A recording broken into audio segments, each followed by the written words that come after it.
기독교 사상사 수업을 시작하겠습니다.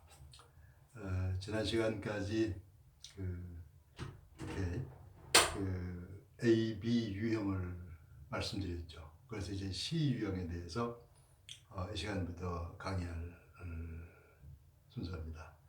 여러분들께 드린 그 자료를 보시면서 저도 읽으면서 중간중간 설명하는 방법으로 진행을 하죠. 그래서 오늘 3시간을 강의하게 됩니다. 먼저 C 유형에 대해서 첫째 자료, 여러분들의 그 사상사 4 번째 자료를 보면서 시작하도록 하죠. 자, C 유형. A 유형의 경우 그 중심지가 카르타고는 로마를 의미하죠. 그러니까 이제 북아프리카 지역이 전부 그 로마 제국에 속해 있었기 때문에, 그래서 카르타고였으며 중심 인물이 터툴리안이었다면, 그리고 법적인 관점으로부터 복음의 로마화, 그러니까 복음을 약간 법적인 관점에서 해석한 경우인데 복음의 로마화라고 말할 수가 있어요. A 유형의 경우는. 그런데 B의 경우는 중심지가 알렉산드리였으며 중심 인물은 오리겐이었고, 또 그 지역이 그 철학적 관점으로부터 복음의 헬라화가 이루어진 셈입니다. 그렇다면 이제 C 유형은 어떠한가? 그 교재 중에 여러분들이 가지고 계신 교재의 37쪽에 보면은 이런 그 내용이 나와서 그대로 한번 읽어보죠. 팔레스타인, 안디옥 그리고 소아시아는 신약 성경에 많은 사건들이 발생한 지방이었기 때문에 그 지역의 그리스도인들은 카르타고나 알렉산드리아의 그리스도인들보다 더 깊은 뿌리를 기독교 신앙의 역사 속에 내렸다. 역사라는 것은 그냥 우리가 생각하는 일반 역사라기보다는 그 예수 그리스도께서 오셔서 그들의 삶 속에서 직접 일하신 그 구원 역사란 말씀이죠. 구원서 속에 내렸다. 그들의 신앙의 본질은 법적인 것이나 철학적인 것들에서가 아니라 거기서 발생한 어떤 사건들 속에서, 그러니까 이제 그 예수님께서 우리를 구원하시기 위해서 하신 일들, 그 제자들과의 관련, 뭐 이런 모든 실제 사건들 속에서 그들에게서 신앙을 받아들이게 해준 사건들 중에서 발견되어 하는 것이었다.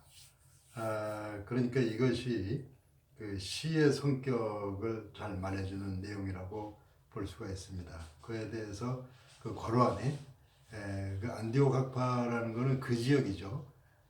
예루살렘에 가까운 그 위에 그 안디옥 학파의 기독론 이레니우스의 목회적 차원, 그러니까 그 A가 터툴리안의 법적 차원 로마화가 이루어졌다면 B의 경우는 그 철학적인 차원 복음의 헬라화, 여기에 C 지역은 목회적 차원.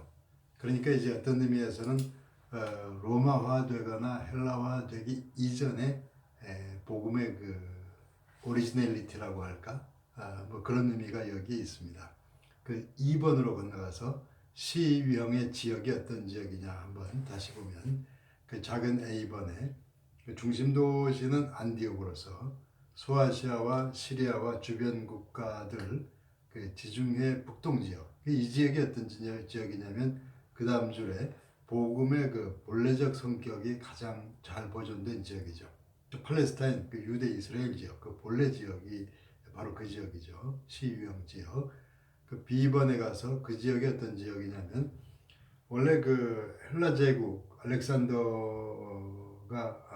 죽은 다음에 그 프톨레미 왕조가, 그 원래 그 톨레미는 알렉산더 대왕의 친구였다가 알렉산더가 죽은 다음에 그 지역에, 그 이집트를 포함한 그 지역에 이제 그걸 장악하게 되죠.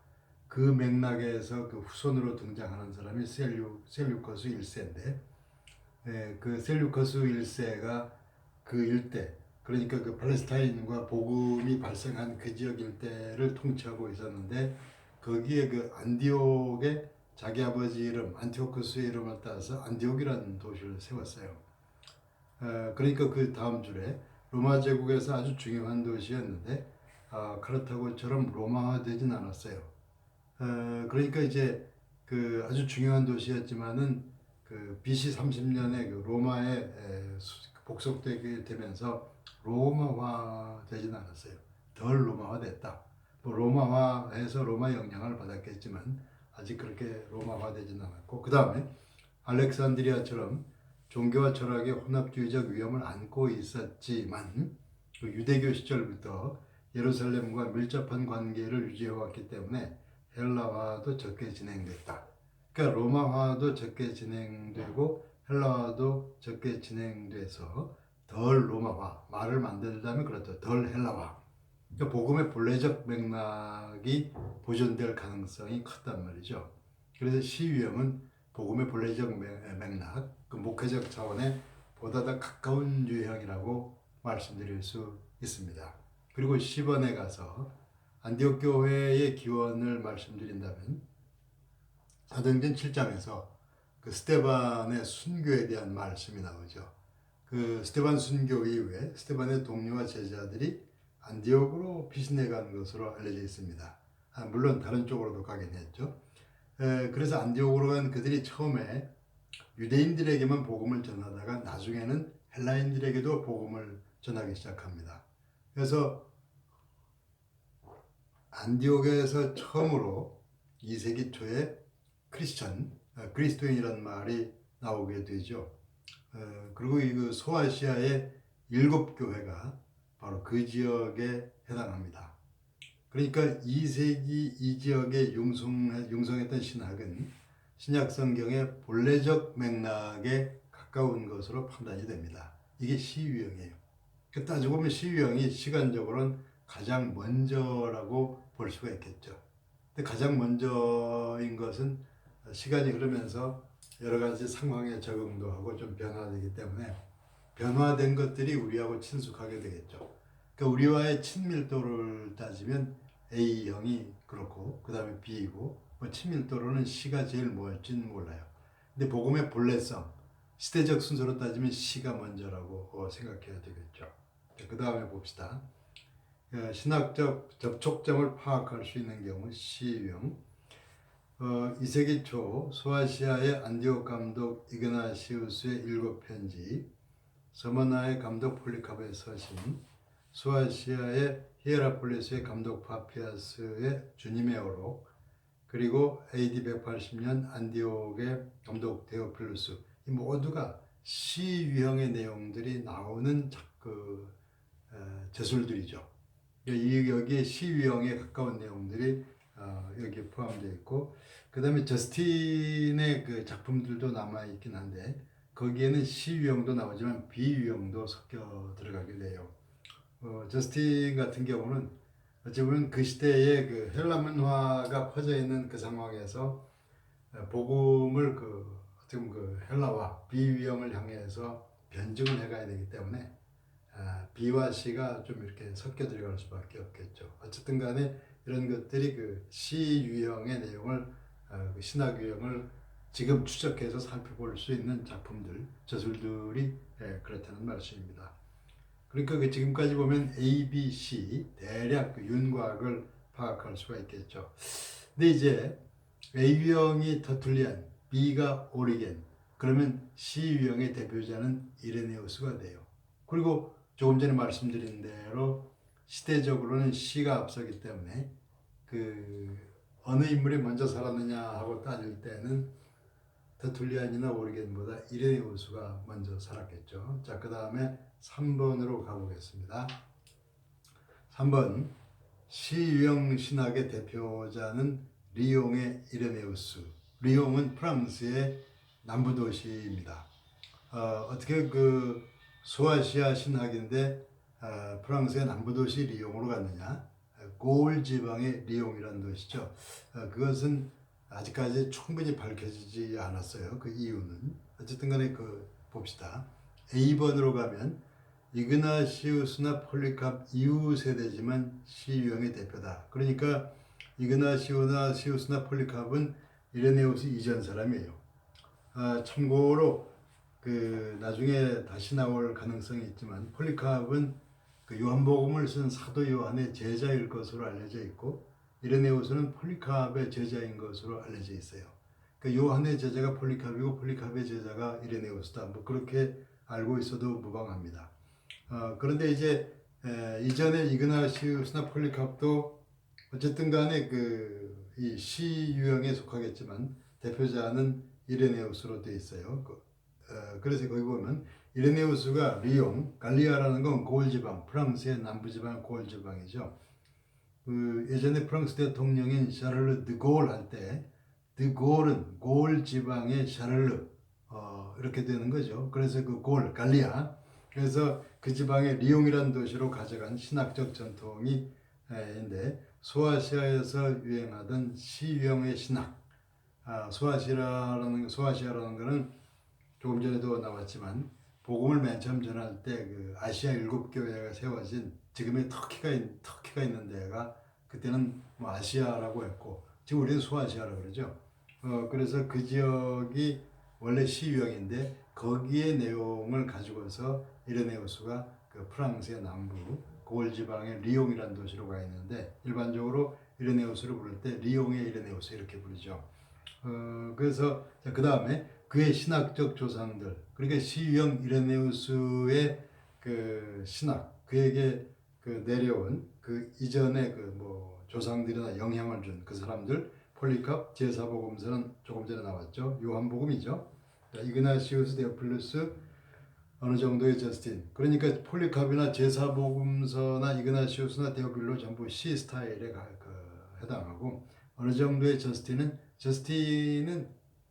B 스타일도 나오고 C 스타일도 나오기 때문에 어느 만큼은 이제 B고 또 어느 만큼은 C라는 의미에서 어느 정도 저스틴이라는 표현을 했죠.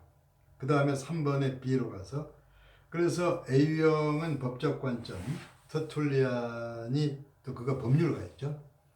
그다음에 B형은 철학적 관점, 오리게는 또 상당히 대단한 철학자가 있죠. 철학적 신학, AB. 그럼 C는 시유형은 이레네우스인데 그는 회중의 목회자예요. 그러니까 그가 신학을 추구했다면 목회적 차원이란 말이죠. 예를 들어서 터툴리안이 신학을 추구했다면 법적 관점에서 로마 사회가 어떤 법적 관점에서 복음을 어떻게 받아들이냐 하는 그런 차원에서 터툴리안은 신학 작업을 한 셈이고 그 비유형의 오리게는 그 알렉산드리아 같은 모든 당대 최고의 철학이나 지식들이 모여 있는 그 도시에서 어떻게 그 지적인 사회에 복음이 전파될 거냐, 적응해 갈 거냐 하는 차원에서 철학적 관점이 비유형을 지배했다면 이레네우스의 주된 과제는 목회적 차원이에요. 그러니까 터툴리안이나 오리겐처럼 이레네우스는 의도적으로 어떤 그 서적을 집필하거나 그러지는 않았어요. 이레네우스 작품이 내려오는데 그것은 반드시 필요할 경우에 예를 들어서 뭐 교회가 이단적 차원에 반드시 대응하기 위해서 어떤 글을 써야 된다. 뭐 그런 맥락에서는 썼지만 그는 이제 그런 신학자 의식이기보다는 목회자 의식을 가지고 있었다 이렇게 볼 수가 있어요. 그다음에 10번에 속사도 전통.